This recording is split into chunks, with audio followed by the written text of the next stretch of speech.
if you are a media company and you're hosting a conversation on the global economy, this is sort of the dream conversation that you try to curate, because our guest this morning really just represents so many of and it sits at so many intersections of all the conversations that you've been hearing across the last couple of days. We're in Washington at a moment when U.S. policy shifts are sending shockwaves through markets, and the world is reassessing where power, capital, and influence reside, which makes this conversation especially important. But Khaldoon is also a key architect of something much bigger, which is the emergence of the UAE as a true global economic force. Under his leadership, Mubadala has not only grown into a $300 billion platform, but it's also become a sort of strategic bridge between East and West and a defining player in the evolution of the 21st century economy. So we're really, really honored to have you, Khaldoon. Thank you for your presence. And of course, would love to kick off this conversation with your sense, given the backdrop I just described, which is quite dramatic in this moment, in this location, Washington, D.C. What is your view of the global economy at this moment, and where do you see it going? All right, well, you're starting with a layup, huh? Well, first of all, thank you so much. It's a real pleasure being here today. Semafor is my first participation, so very impressed with everything I've seen, and I'm delighted to speak to all of you here today. Thank you for your time. Thank you for your, and I hope this is going to be interesting. So we have a lot to talk about, and let's start with the easy question. I think from my perspective, if we look at particularly these last 5 years, I think the world, when we talk about massive volatility, a lot of change, challenging global environment, generally speaking, this has been the case for the last 5 years. Big disruptive events. You're talking about a global pandemic. You're talking about two wars, a war in Europe, a war in the Middle East. I mean, these are pretty incredible events that have happened in a very concentrated period of time. We have not seen that in over 70, 80 years around the world. So it's quite, what we've seen also is how the world's been very resilient, and the economies have been resilient throughout these quite interesting events over these last 5 years. Now, this is, again, more volatility that we were seeing here today. The funny thing, well, I don't know if it's funny, but the interesting thing was when we were looking at end of 24, closed the 24, from my perspective, looking at the next 5 years, as I was working with my management team and Mubadala, it looked okay. I remember closing the year out in 24 and saying, wait, listen, we've weathered these 4 or 5 years, and quite difficult. We did very well, happy with our performance, happy how we've managed it. And now things look a bit clearer. I think the Trump administration had obviously won the election. We knew who was coming, pretty much anticipated what I thought, or we thought was going to be coming this year. And it looked like, relatively blue skies, some clouds here and there, manageable overall. Tariffs, obviously this is the subject matter of the day. I think, everybody expected something. Everybody had a base case of something. We had our own, but manageable. Now we have a situation, obviously, that we're seeing that was unexpected in the form it came out. And we have to go back to the drawing boards and understand what this means for the U.S. economy, what this means for the global economy, what this means for growth, what it means basically for everything we do in terms of our business going forward, and how does that change or not our outlook in the short term, the medium term, and the long term. I think from a long-term perspective, let me start with that, not necessarily. I think for a global investor like ourselves, and having the benefit of looking at a 5-year and a 10-year horizon in every decision we take, it's a bit easier in that sense to manage through that. In the short term, more complicated. One thing we've heard over and over the last 2 days is this: in the face of these policy shifts, that people are just pausing, stopping. Is that also the approach that international investors are taking, or? Okay, I think the word pause, I wouldn't use, maybe I'll use a different word. I think this is happening very fast. And for investors like ourselves who are transacting on a regular basis, we have to look at each transaction on its own merit basis. Some of what we're seeing right now has an impact. Some not necessarily has an impact on that particular transaction with the horizon we're looking at. So I think what we are doing is changing our base case assumptions. That we are doing. And in doing so, we are taking a bit more time in terms of how we look at these investments. We're not stopping. Are we entering a new paradigm, a new world, or are we just going through a short-term adjustment? No, I think there's a shift.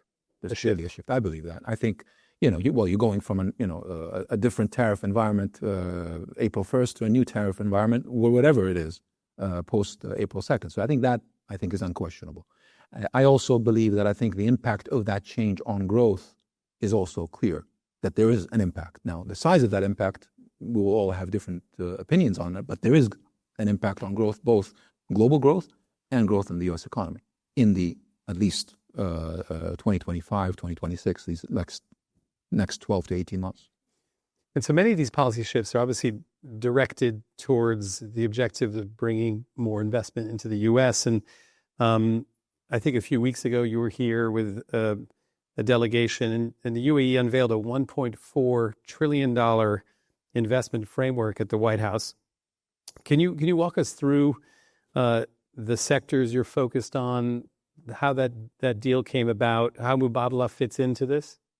So let me frame it first. When you look at the UAE has, I think, a set of sovereign funds and large institutions that have, over the last 30, 40 years, evolved to becoming really, high-quality investment institutions, such as Mubadala, such as ADIA, such as ADNOC and MGX and ADQ. We have many institutions that are coming out of that ecosystem in the UAE, very mature ecosystem in terms of institutions that are investing globally. The United States represents the biggest, obviously, market for these institutions. That's been the case for the last 30 years. It'll be the case going forward because, obviously, the merits of this economy, this great country that has consistently delivered high-quality economic output with companies and businesses in the sectors, at least, and I'll come to that point, to the question, the sectors we like consistently. So the U.S. economy will always be, I think, a major destination of capital coming from UAE institutions. That won't change. So accordingly, I think looking at a 10-year horizon, which was effectively that declaration you disclosed, it follows the strategic investment plans of all these institutions, looking into account the last 10 years and how they've invested, and looking at the next 10 years and how we intend to invest, both in terms of the economy and the sectors we like. What are the sectors we like?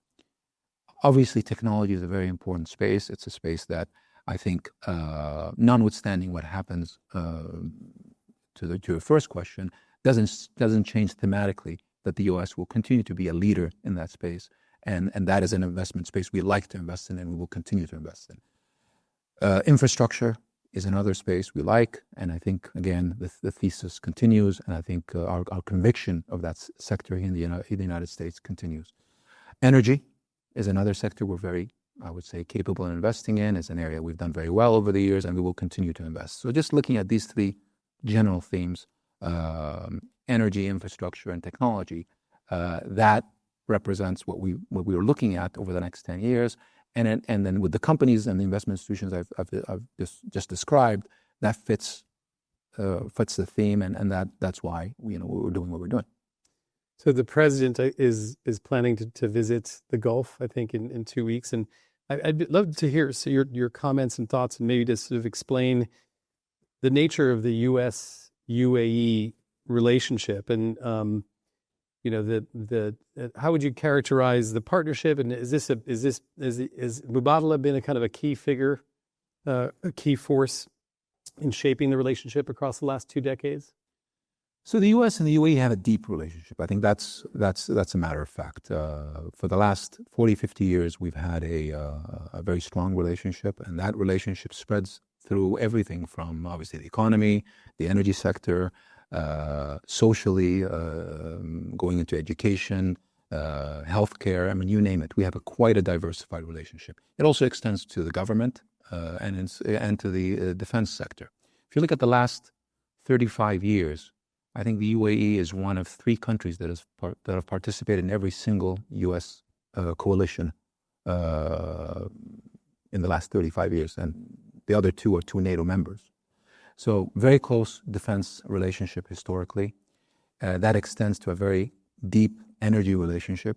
That extends to a very deep investment relationship. UAE investment institutions are probably one of the largest foreign direct investors into the U.S. economy for the last 20 years. We are up there, and again, we are in the top 3, top 4. We are definitely in the top echelon of investors into the U.S. economy. So a very deep-rooted investment relationship. We have a healthy trade relationship from a U.S. perspective. The surplus is in the U.S. favor. I think we come third in terms of the surplus for the U.S. on the trade side. So quite a balanced relationship from that sense. And I think that positions us well going forward. I think whatever administration comes in, Democrat, Republican, we're pretty agnostic from that sense. We look at the U.S. as a strategic partner, an ally, and a very important economic partner. So in the world of finance, global finance, I think it's fair to say that Mubadala, as a brand, as an organization, has been has seen a remarkable growth and rise in relevance. I think you were the deployed more capital than any sovereign wealth fund in the world last year. How have you scaled Mubadala? How has Mubadala gone from a sort of an unknown entity into this powerhouse of the global financial world? Well, we very much, I would say, went in parallel with the UAE growth and development story. If you look at the last 20 years, from when Mubadala started as a sovereign fund, we were predominantly an energy company to start. Our portfolio was pretty much 100% energy. And what the UAE has done very effectively over these last 20, 25 years is diversify away. We are a country that is, our foundation was on oil and gas. That used to represent over 70 or 80% of our GDP. Over these last 20, 30 years, that has flipped, where oil and gas or energy represents less than 30% of our GDP. Mubadala, 20 years ago, 100% was energy. If you look at me today, 20 years later, we've grown to becoming one of the largest sovereign funds in the world. And our portfolio is now predominantly, actually over 80% non-energy related. So we've kind of mirrored that transition and that evolution of as an investment institution. With that, I think performance was at our key part of our development. It was, how do we build this institution to be a high-performing investment company that outperforms the market, outperforms our peers, brings value to the UAE by bringing in partnerships and investments in sectors that create both jobs and high-quality economic value to the country, and invest globally in the sectors that we see are the sectors for growth. In doing so, today, Mubadala is not considered, I think our performance justifies that, one of the highest performing sovereign funds in the world in terms of returns. And that's what I care about. Forget size. Returns is what I care about. It's about output, and it's about what we can do and what we perform. And we are really in that stage, and I'm very proud of that. Someone said, Joe was joking to me outside that had it not been for tariffs, everyone would be talking about AI all the time. So thank you, Taras, for that. But obviously, AI has been a really big part of your focus, of the UAE's focus. We have G42's CEO here. Talk to us a bit about your views on the AI investment landscape. So huge believer in that space. AI is going to transform the world, and I think full conviction behind that. We've taken that view for many years now as a country and as an institution. As a country, we go back to 2017, we had the first government minister for AI. I think one of the first, if not the first country around the world to do so. 2018, we established the first AI university, MBZ AI 2018. And I think the UAE government has been very much on the front foot in terms of AI enablement and the development of that sector and that space within the country. So we're very much on the frontier end of it. As an investment institution, it's obviously a sector that we are very focused on. Very focused on. We've been doing it. We've been investing in it for years now. We are continuing to heavily invest in that space. And our view is particularly on the AI enablement side, which we think is where we can extract the best alpha value for us, given our, obviously our capital strength, our energy strength, and our ability to execute large projects. Obviously, data center build out, and that data center build out capacity that can help in AI, both enablement and dispersion, is where we are focused on. So we're spending a lot of time on that. We're investing a lot of, obviously, capital into that space. The UAE is well positioned. I think the UAE is well positioned because we have a government that's, forward leaning on this. We have investment institutions, like Mubadala today. AI is pretty much in every aspect we do in the way we, decide, in the way we analyze, in the way we operate. I don't attend any investment committee right now without our AI vector being part of it. Today it's non-voting, but at some point we're going to make a decision on that. We will make it a voting member of our investment committee. But by the way, it's happening. It's working. I mean, I had a actually interesting meeting last week with my investment committee where I said, listen, I'm not attending a single investment committee of any of our companies or any board that we don't have right now AI vectors as part of the decision making process. What AI vector? It depends. It depends. You got to be, again, agnostic in this. So if I look at, let's take one step out of this. How do we invest in AI? We have today MGX, which is a vehicle we've jointly created, Mubadala and G42, which is very much focusing on that space. They are agnostic. They're, I think, probably the only investment institution that is invested in OpenAI, Anthropic, xAI, Databricks. I mean, they're, again, we're taking an approach where we're trying to invest in all the companies that we think will be winners, and doing it in a very thoughtful way. Going back to your question, again, same thing, in developing these language models.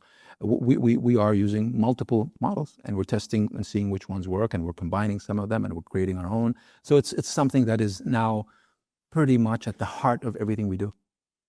So the final question, which I think is often on the minds of a lot of big global people thinking globally, is as the U.S. and China look like they're sort of on an even more significant collision course, the acceleration of decoupling, how do economies and companies that are sort of in the middle navigate that most successfully? I think countries in this environment have to look after, this question is quite a multifaceted question, because you have to look at it from the lens of trade. You have to look at it from the lens of technology. You have to look at it from the lens of geopolitics. So it is not a one answer for all these countries. These countries in Asia will have to look at China as I don't think there's a country in Asia that wouldn't have China as either the number one or number two trade partner. So they have to look at it from that trade lens. Not a single country in Asia doesn't have to take a view on technology. And right now, it's very clear. Are you going to go with the U.S. technology solution or the Chinese technology solution? These are questions that these Asian countries all have to think about and decide as they go about their business. And then there's the geopolitics. And again, without mentioning names, each country has its own realities. And I think one of the mistakes many folks make is thinking that this is a one-dimensional answer that I can give, that it's a cookie cutter that applies to every country in Asia. It absolutely isn't the case. So just one last question. As someone who spent early part of my life in cities like Singapore and Hong Kong, it's remarkable to see the rise of Abu Dhabi, the rise of Dubai, these Gulf cities, almost sort of becoming this generation's version of those ascendant, very ascendant places. How did you pull this off? It's remarkable. I mean, the changes in Abu Dhabi in the last 10 years are just, really unbelievable. How did you do it? I think the great thing about the UAE, from obviously my perspective, and it's a very subjective view, is we've had 50 years of consistent, solid leadership. We've had 3 presidents, and that led to a very consistent strategy. I think with the UAE, there's no surprises. If you look at the last 50 years, it's been a steady growth story. It's been a steady evolution of a country from what it was. If you were to come to Abu Dhabi in 1972, and if you look at Dubai and Abu Dhabi now in 2025, that transformation is as a result of, I think, ultimately good management, good leadership, a clear vision, execution on that vision.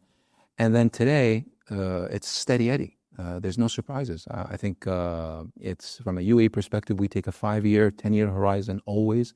The people are at the heart of every decision.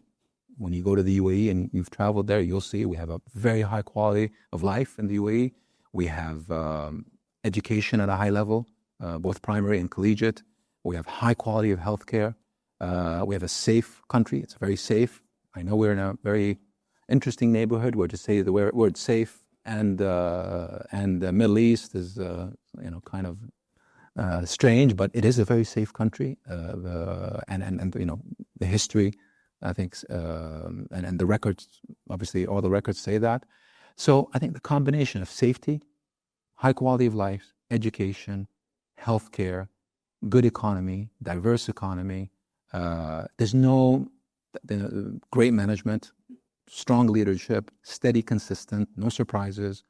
It's no surprise that if you look at 2024 and 2023, the largest, in terms of high net worth individual movement around the world, the largest recipient of migration of high net worth individuals in the world was the UAE, 2023 and 2024. Number 2 and number 3 were Singapore and the United States. In both these years, the UAE was as much, if not more, than both of them combined. That doesn't happen if it wasn't for all what I've described before. That's stability of vision, stability of direction, good management. You know what you're going to get when you go to the UAE. You know you're going to land in a high-quality airport. Well, you know if you're going to fly in one of our airlines, you're flying in a high-quality airline. You're going to land in a high-quality airport. You're going to go on high-quality infrastructure. You're going to have, good highways, high-quality telecommunication. You know you're going to go to a good high-quality hotel at hopefully a good value in terms of price. And I think today what you have is these institutions across the board, whatever sector it is, energy, financial services, banking, investment, that are of high quality. That's why it's been a success. Great. Well, listen, with that, thank you so much, Khaldoon. It's been a great honor to have you. Please join me in thanking Khaldoon for his comments. Thank you very much. Thank you for your time.